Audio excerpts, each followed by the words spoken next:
Doctor Baba Saheb Ambedkar open university.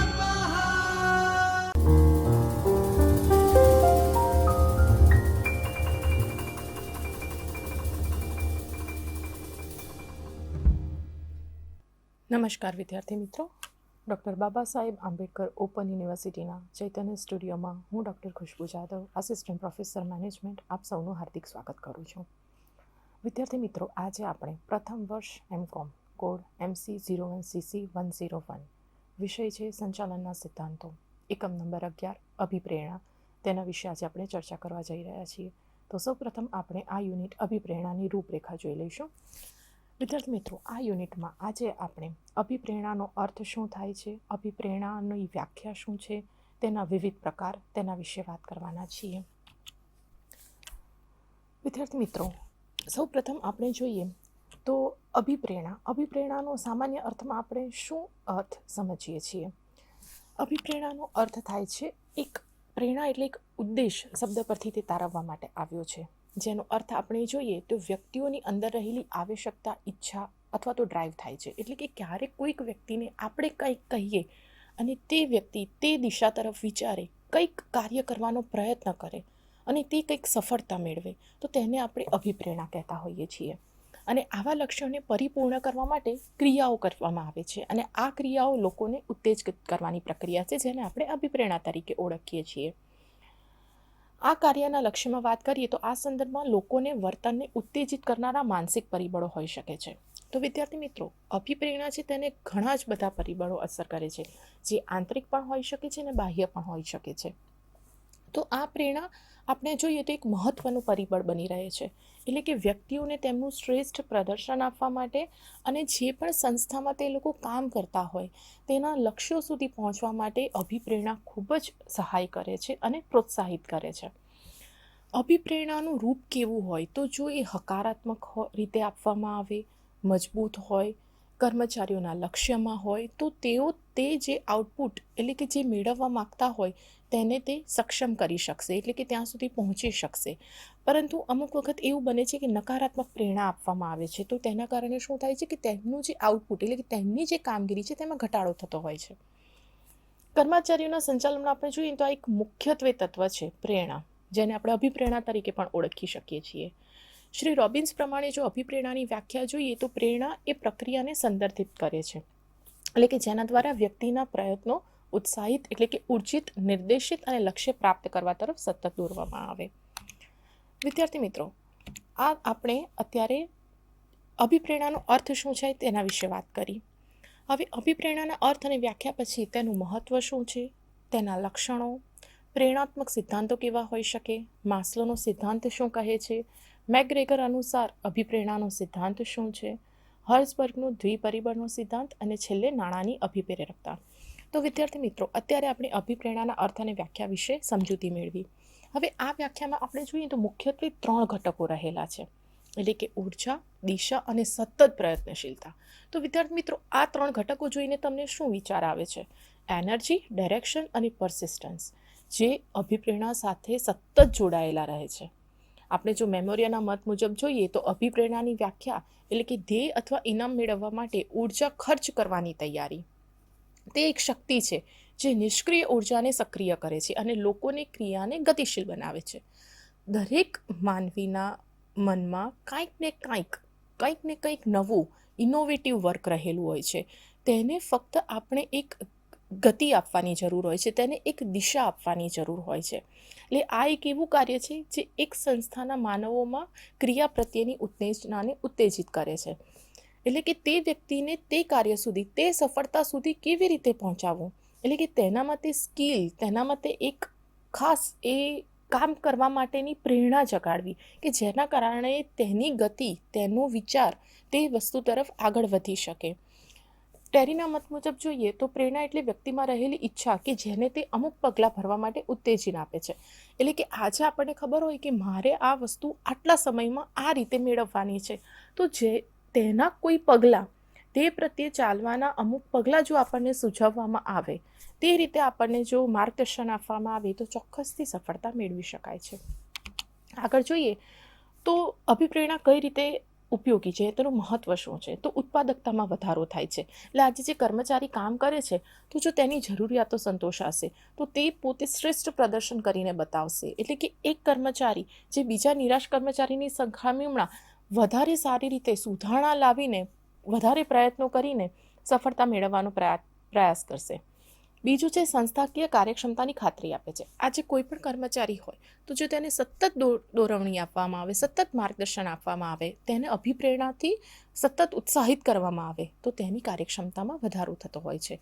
તે જ રીતે વફાદાર કાર્યબળને ખાતરી આપે છે. એટલે કે કોઈ પણ વ્યક્તિ આજે સારી રીતે પ્રેરિત કાર્યબળ હોય તો એ એક વફાદાર કાર્યબળ છે. એટલે કે તેમને સતત પોતાના લક્ષ્યો અને ઉદ્દેશો તરફ વળગી રહેવાનું હોય છે. ત્યારબાદ છે પ્રતિક્રિયાશીલ કાર્યબળની ખાતરી આપે છે. વિદ્યાર્થી મિત્રો, આપણે જોઈએ તો અત્યારના બદલાતા વ્યાવસાયિક વાતાવરણમાં અનુકૂલન એ કોઈ પણ સફળ વ્યવસાયનું મહત્વનું લક્ષણ છે. અમુક વખત કેવું થતું હોય છે કે આપણે અમુક એક ફિક્સ ઝોનમાં આવી જતા હોઈએ છીએ. એટલે કે ત્યાં આપણને એવું થાય છે કે ના, બસ આનાથી આપણે આગળ વધવાનું નથી. એટલે કે જે પણ મુશ્કેલીઓ આવશે, જે આપણા રૂટીનની હોય છે, બસ આપણને એ જ ફેસ કરવું હોય છે.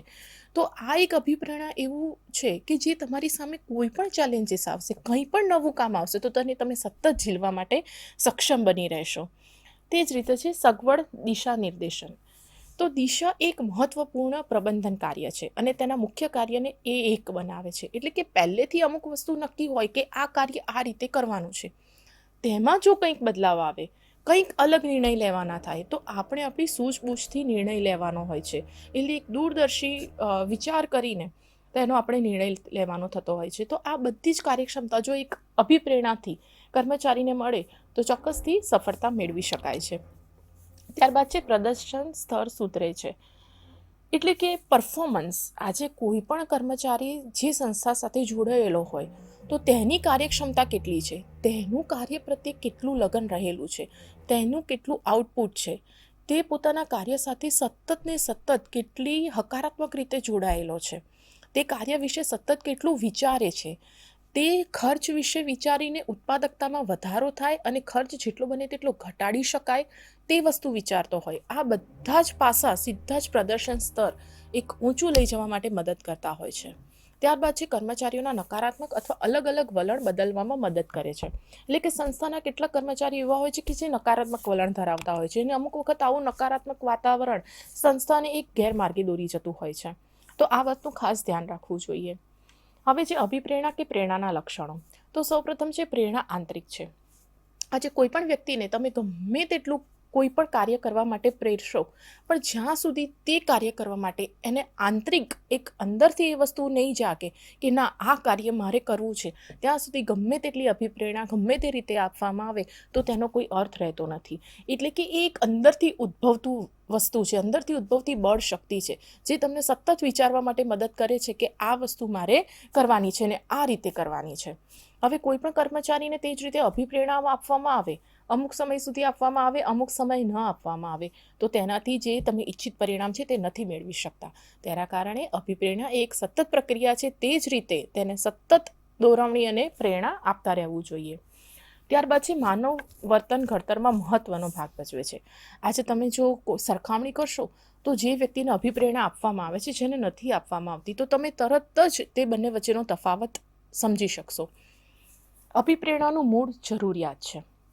કોઈ પણ વ્યક્તિની આ જે મૂળભૂત જરૂરિયાતો સંતોષાય તે ખૂબ જ મહત્વનું હોય છે અને આ જરૂરિયાત સંતોષવાની પ્રબળ ઈચ્છા માનવીના વર્તનના પ્રેરક બળ તરીકે કામ કરે છે. આજે કોઈ પણ વસ્તુનું કાર્ય કરવાથી મને સામે આ મળશે તો એ અભિપ્રેરણા મને સતત તે કાર્ય તરફ વળગી રહેવા માટે પ્રેરતું હોય છે. ત્યારબાદ છે અભિપ્રેરણા અનેક રીતની હોય છે. એટલે કે અનેક હોય છે એટલે આજે દરેક માણસની જરૂરિયાત અલગ હોય છે. દરેક માણસ અભિપ્રેરણા આપણે આપીએ પણ તેની જે જરૂરિયાત છે તે અલગ અલગ વસ્તુ માટે પણ સંતોષાઈ શકે છે. અમુક માનવીના તમે વખાણ કરો તો તે વખાણથી સંતોષાતો હોય છે. અમુકને એવું હોય છે કે મની ઓરિએન્ટેડ, એટલે કે તેમને કંઈક નાણાકીય સહાય કરવામાં આવે તો તેનાથી સંતોષ મળતો હોય છે. અમુક વખત કંઈક રેકોગ્નિશન, કંઈક માન સન્માન આપવામાં આવે તો તેનાથી તેમને અભિપ્રેરણા મળતી હોય છે. એટલે આ પ્રમાણે દરેક કર્મચારીથી કર્મચારીનો અભિપ્રેરણા અલગ અલગ રીતે સંતોષાતી હોય છે. હવે આપણે પ્રેરણાત્મક સિદ્ધાંતો જોઈએ તો માસ્લોનો જે સિદ્ધાંત છે તે મહત્વે મૂળભૂત શારીરિક જરૂરિયાતો, સલામતીની જરૂરિયાતો, પ્રેમની જરૂરિયાતો, પ્રતિષ્ઠાની જરૂરિયાતો, આત્મસિદ્ધિની જરૂરિયાતોમાં વહેંચાયેલો છે. તો આને અબ્રાહમ માસ્લોએ 5 જરૂરિયાતોને તેમની તીવ્રતા અને પ્રબળતાના અગ્રક્રમમાં રજૂ કરી છે. સૌપ્રથમ આપણે શારીરિક જરૂરિયાતોની વાત કરીએ તો આપણે સૌ જાણીએ છીએ કે માનવીની મૂળભૂત જરૂરિયાતો છે. તરસ, ઊંઘ, કપડાં, બધા આ દરેક વસ્તુ વગર માનવનું જીવન અઘરું થઈ જાય છે. એટલે કે માસ્લોની રજૂઆત અનુસાર જોઈએ તો જે વ્યક્તિ ખોરાક, સલામતી, સ્નેહ અને પ્રતિષ્ઠાથી વંચિત હોય તો તે ખોરાકને પ્રથમ પસંદગી આપતું હોય છે.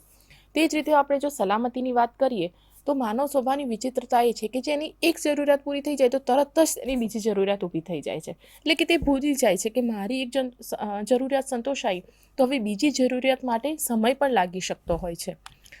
ત્યારબાદ છે પ્રેમની જરૂરિયાત. આજે એક માણસ તરીકે દરેકને પ્રેમની જરૂરિયાત ઉપસ્થિત થતી હોય છે. એટલે કે દરેકને પોતાની લાગણી દર્શાવવાની ઈચ્છા થતી હોય છે. પછી એ મિત્રો તરફ હોઈ શકે, પત્ની તરફ, બાળકો તરફ, કોઈ પણ જૂથના સભ્ય તરફ હોઈ શકે છે. તેરી આગળ જોઈએ તો પ્રતિષ્ઠાની જરૂરિયાત. અમુક વખત માણસને પોતાને સમાજમાં એક માન, પ્રતિષ્ઠા, આદરિક દરજ્જો મળે તેવું તે ઈચ્છવા પ્રયત્ન કરતો હોય છે.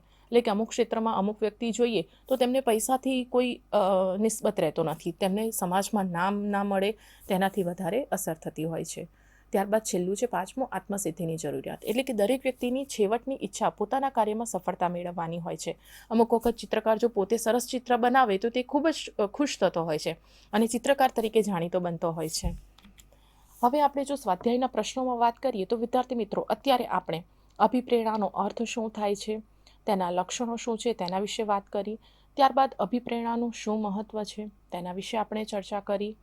માસ્લોનો પ્રેરણાનો ક્રમિક જરૂરિયાતનો સિદ્ધાંત જેની આપણે અત્યારે ચર્ચા કરી. હર્સબર્ગનો અભિપ્રેરણાનો દ્વિબળનો સિદ્ધાંત ટીકા સહિત સમજાવો. માસ્લો અને હર્સબર્ગના સિદ્ધાંતોનો સમન્વય કરો. ત્યારબાદ છે ટૂંક નોંધ, જેમાં પ્રોફેસર મેકગ્રેગરની થિયરી એક્સ અને થિયરી વાય, ત્યારબાદ થિયરી એક્સ અને વાય વચ્ચેનો તફાવત, હર્સબર્ગનો અભિપ્રેરણા અંગેનો સિદ્ધાંત અને છેલ્લે નાણાંની અભિપ્રેરકતા. તો વિદ્યાર્થી મિત્રો, આ સ્વાધ્યાયના પ્રશ્નોમાં અત્યારે આપણે જે શરૂઆતના પ્રશ્નો છે તેની ચર્ચા કરી છે. ત્યારબાદના જે પ્રશ્નો છે તેના આપણે આગલા યુનિટમાં ચર્ચા કરવા જઈ રહ્યા છીએ.